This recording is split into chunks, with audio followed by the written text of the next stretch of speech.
have that one friend who consistently hurts you, but you can't let go of that person? You find yourself keeping them around. If that is you, this video is for you. I remember I had two friends, and I used to call one of them my good side, and I'll call the other one my bad side. And why did I do that? Because my good side, I would say to myself whenever I wanted to be serious and I wanted to do good, I wanted to be a good girl, let me put it that way, I would take my good side with me, because all she needed to do was give me the bombastic eye. You know that eye? That, are you?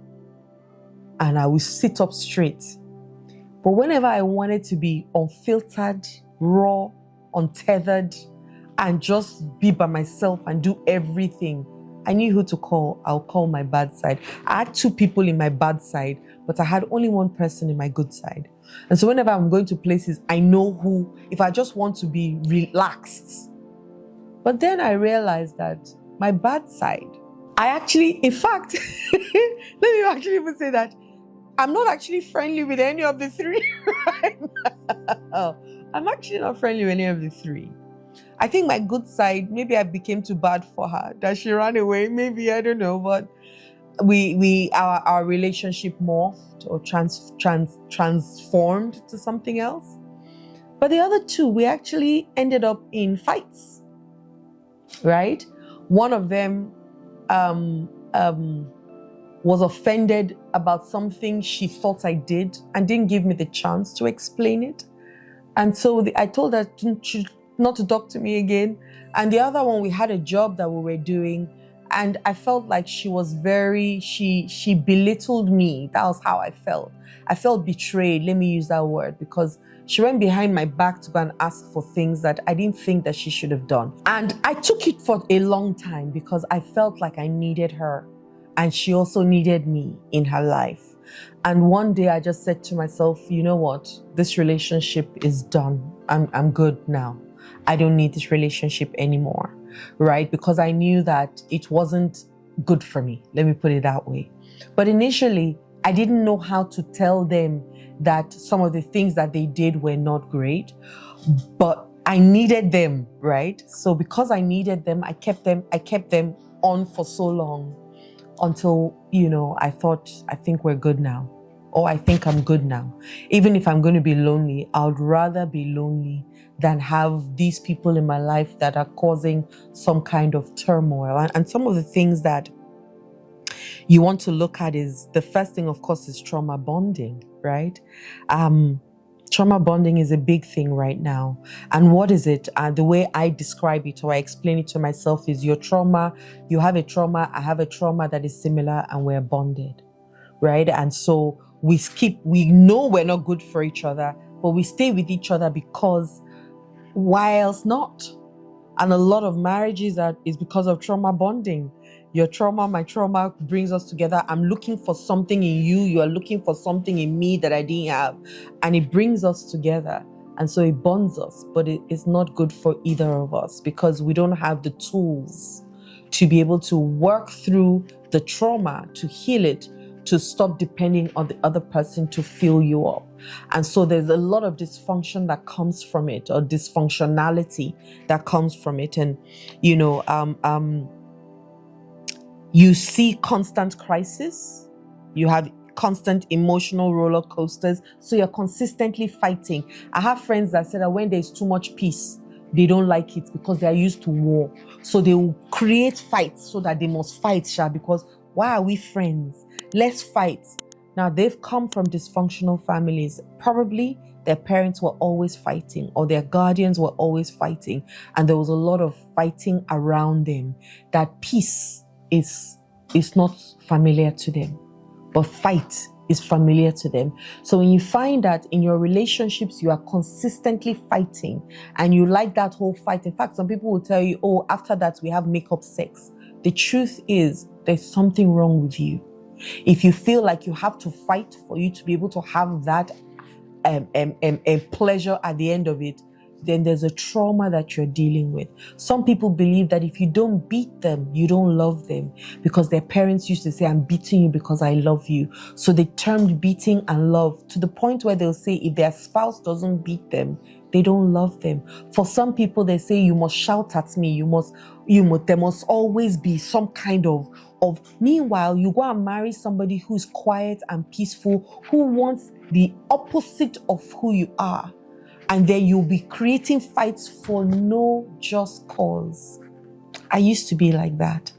Now, I don't even know whether I saw my parents fight so much that I always wanted to be heard. But what it is that I didn't feel loved as a child. And so I always had to create something to be talked about. I always had to do something negative or something against the rules so that I stayed in consistent limelight, in the consistent limelight of my parents, for them to keep saying or having something to say about me. And that's what happens in trauma bonding and in the relationships that you find yourself in, and there's a lot of crisis and the inability to set boundaries. That was one thing that was big for me. I didn't know how to set boundaries for anybody. I didn't know how to set boundaries even for myself. So that's one of the things you can start to ask yourself, do I know how to set boundaries? Do I always like fights? Do I always have to quarrel with somebody to feel seen? Do I always have to do something for people to notice me? Right? There's something behind that. And it's all trauma. And the good thing is, there's now an answer to trauma. There's solutions to it. It's not a disease that cannot be healed. It is a disease that can be healed if you call it a disease. Otherwise, there's things that we can do definitely to heal us from it. Right? If you find yourself also experiencing codependency, so you're not emotionally reliable, your self-worth is connected to your friendship and you're unable to do things alone. And a lot of people find themselves, they keep on asking, how are you? How are you? What do you think? What do you think? What do you think? What do you think? What do you think? This thing I'm about to do, what do you think? You're consistently waiting for external validation. Then there's a challenge there. If your essence is tied to how your friends feel about you. When I got married, my essence was tied to how my husband felt about me. So if my husband felt bad about me, I felt bad about me. If my husband felt good about me, I felt good about me. And that was so unstable for me, because he didn't even have to feel bad about me. If he felt bad, I felt bad. So if he complained about something that I did, I will carry it on so deeply as though it is me that has done something that, I had to always stay in his good books to be seen as a good girl, because I was always in my father's bad books. And so I extended the wanting of pleasing my father to the wanting of pleasing my husband until I gained freedom. Right? And one thing that happened that was so bad for me was that, I would say the things that to myself that he would say to me about me. I would repeat those things to myself until I started to feel like I was the one with the problem. But now, it's not the same anymore. And why is it not the same anymore? Because I found me. I learned me. I taught me. And then I started to teach me to others. And every place that I had my powers connected to, that I believed had control over the way I felt about me, I cut it off. Because now I was able to give myself all of those things that I felt other people needed to give to me. And when they didn't give it to me, it meant that I couldn't have it at all. But now I know different, because even if they can't give me, I can give it to me. And so I lack nothing, right? And so that's one of the things that happened in my relationship. You also find that there's also this fear. You're in constant fear that this person is going to leave me. So you want to keep pleasing them to stay with you. Even they will hurt you, you will go and apologize to them for hurting you. And there's so many people like that these days around the world. They know that they've hurt you, and they call it gaslighting and all those things. We have so many labels now for all these things. But the truth is that they know. You know, but you think that if they go, who would you then have? The truth is you have yourself. You have yourself. You underestimate what you can do for yourself. You so underestimate it. Now I know that on one side we need connection and we need family, we need friendships, we need all those things. But I would rather you're alone than be with the wrong people for you. I would rather that you're alone than have friendships that take advantage of you, that break you all the time, that make you keep your low self-esteem and the lack of confidence because it makes them feel good that you're small. I would rather that you're alone than have such friendships in your life. Another thing that you find yourself doing is that you don't know how to break free from it. And I can understand that. I didn't know how to break free from it as well. So I'm not here trying to pretend that I was a superwoman. I just got up one night. I'm not fooling you. It took a while. It took a long, it was, the warrior in me, and I keep saying this because, Tony Robbins taught me that we have four sides of us. You have the warrior side, you have the king in you or the queen, you have sovereignty, you have the magician in you, and you have sovereignty, which is the spiritual side of you. Let me put it that way. I put all those sides to sleep. The love side, the spiritual side, I put all of them to sleep. And the warrior in me had to come out to help me get me again. Until that happened and I became a no matter what kind of person, I studied, I read books, I listened to books. I listened more than I read. Let me throw that out there for those who don't like reading. I don't like reading much either. I'm a listener. I listened, I read, I watched videos, I did courses, I did therapy, still doing therapy. So many things, guys, and still doing. Today, on this video, the day I'm recording this video, today, I bought a course on breath work, just today. Learning from somebody who trained Tony Robbins on breath work. And I thought, I can learn it too, so that I can teach other people. Because we are born with a breath. We took a breath when we came, and the last thing that we're going to have when we go is a breath. Once the breath is out of you, you don't exist anymore. So what do we do with our breathing? A lot of us don't even know that the way we breathe is what's making us sick, and that there's a way to breathe for all kinds of things.